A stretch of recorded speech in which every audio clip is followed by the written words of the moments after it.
talk, ladies and gentlemen. We got today is April the 25th, 2020. I just messed up my intro, but that's okay. We don't need to do another one. Oh my god, I'm tired right now. Alright. Oh me. Well, ladies and gentlemen, we got SmackDown results to do, ladies and gentlemen, today. We had SmackDown to do, and it was an interesting SmackDown. I'm making noises. I shouldn't be doing that. But ladies and gentlemen, we had SmackDown happening. We had some Money in the Bank, well, 2 Money in the Bank qualifying matches, and a championship match. And it was the 25 years of Triple H being in the WWE. Y'all can't wait to see what happens there. But to start off SmackDown, we had the tag teams. The tag team division having a little problem. We have the New Day celebrating their 8th time WWE SmackDown tag team title reign. Well, tag team title is all over. The Raw, the WWE tag team, the SmackDown tag team, all 3 of those.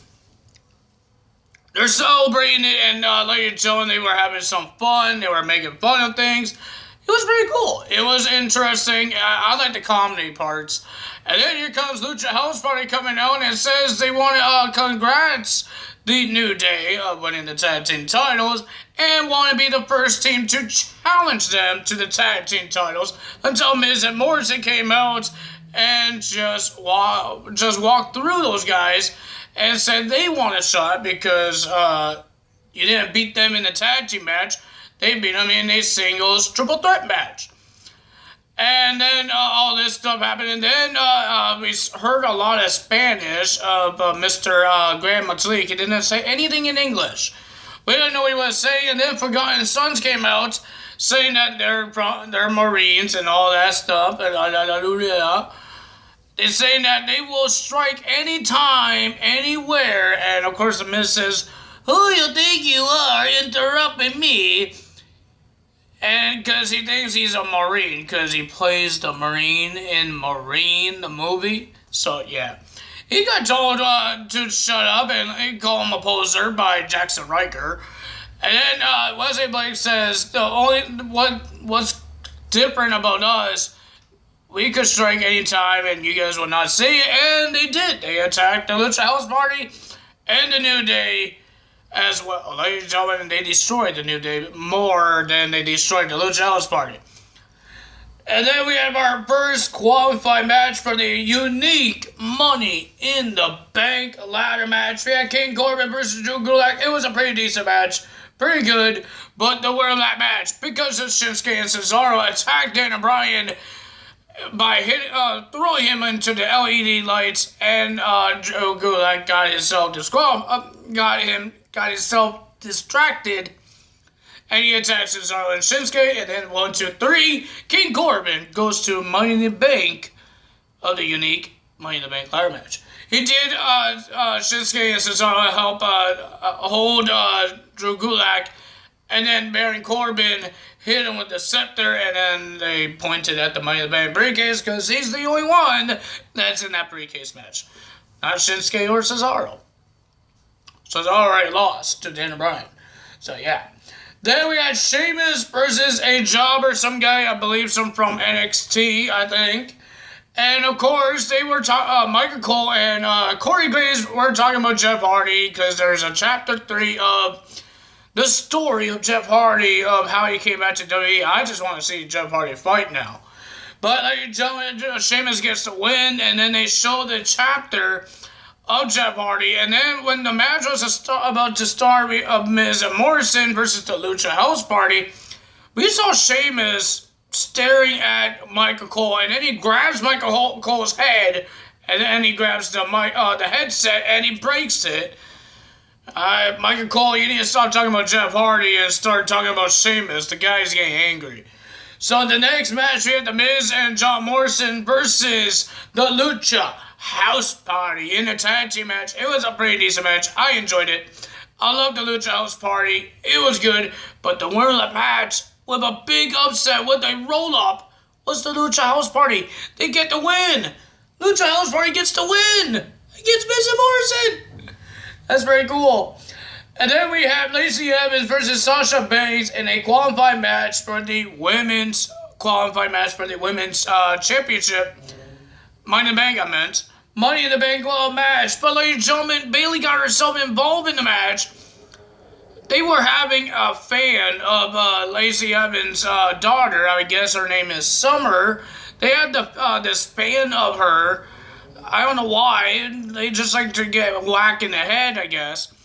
And then we saw the Fizz that has the women's right, that she uses for the women's right, had Sasha Banks' name on it and X'd out. And she goes hit Sasha Banks in the face with her own name.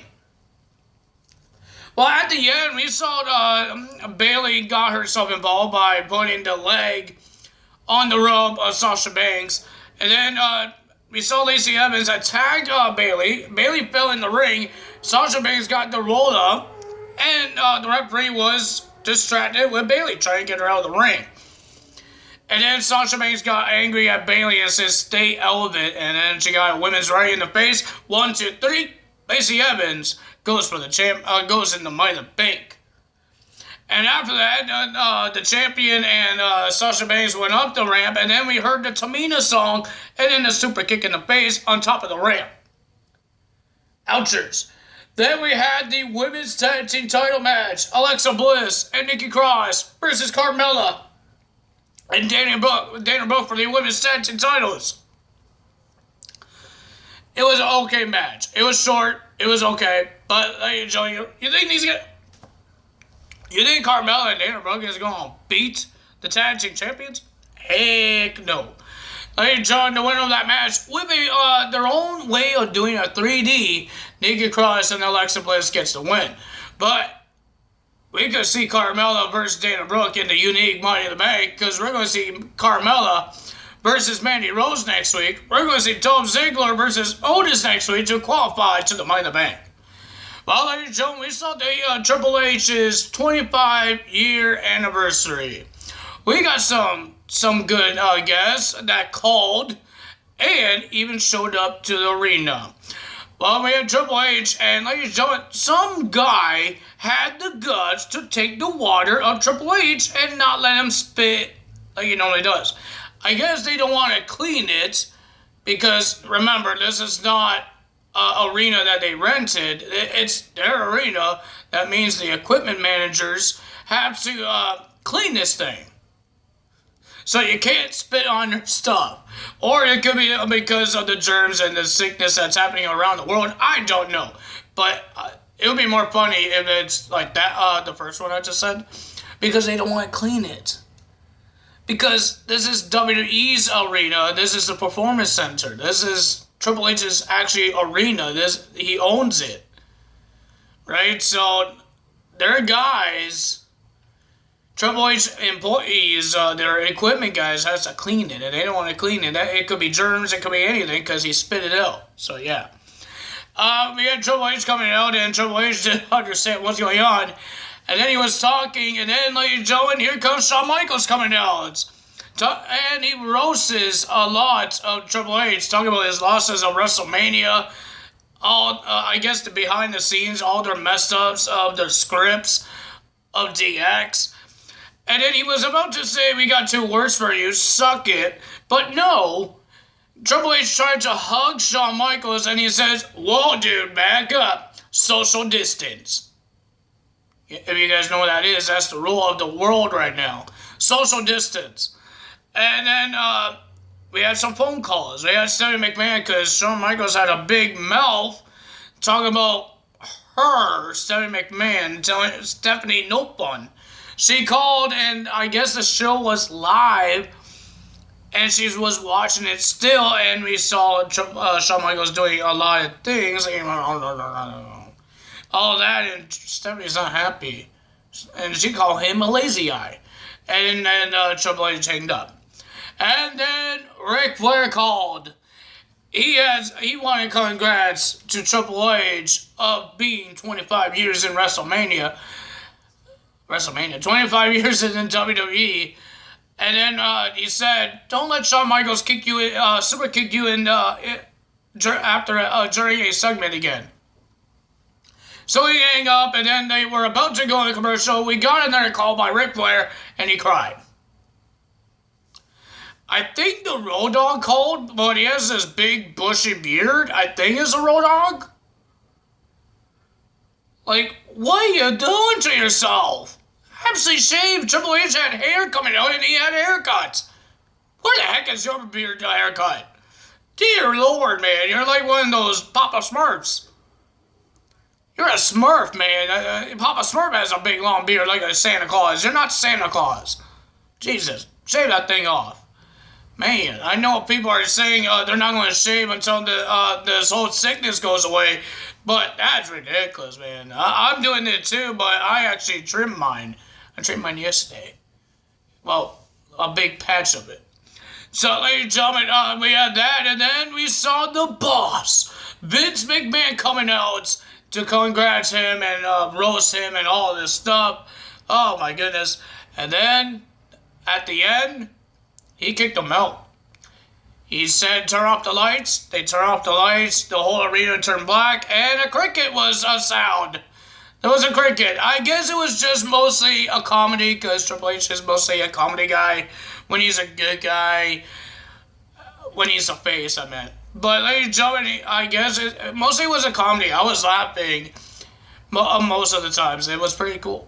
I enjoyed it. Congrats to Triple H being there for 25 years in the WWE. And Shawn Michaels got a little upset because he did not get a 25-year show like Triple H did. Well, you don't work there, Shawn. Jesus, man, you're a Hall of Famer. You don't work in WWE. You wear the NXT hat, but I don't think you work in the WWE anymore. Why would you get a 25-year show? Oh, well, Ric Flair got one. No, I think it was a birthday one. But he still got a show on Raw, and then he got attacked by Batista. So, yeah, that's bad. But, ladies and gentlemen, you guys enjoyed this video and enjoyed Triple H's 25 years. I thought it was pretty interesting. Without no fans, it was interesting. We actually seen the boss, the chairman, Vince McMahon, actually in the empty arena. I thought he would never show up because all the stuff that's happening, all this stuff is happening. The guys, I'm surprised he came. I was happy. I was happy about that, and I was laughing. It was pretty interesting. But, ladies and gentlemen, I hope you guys enjoyed it. If you guys did, if you guys enjoyed this video as well, hit the like button, leave a comment below, hit that subscribe button, hit that notification bell, and I will see you guys on Tuesday for Monday Night Raw results. And Money in the Bank is in 2 weeks. In 2 weeks? I believe it's on May 10th. 2 weeks, man. 2 weeks. So if you guys enjoyed it, you know what to do. That's all for me today. Tada is out. Bye. I got the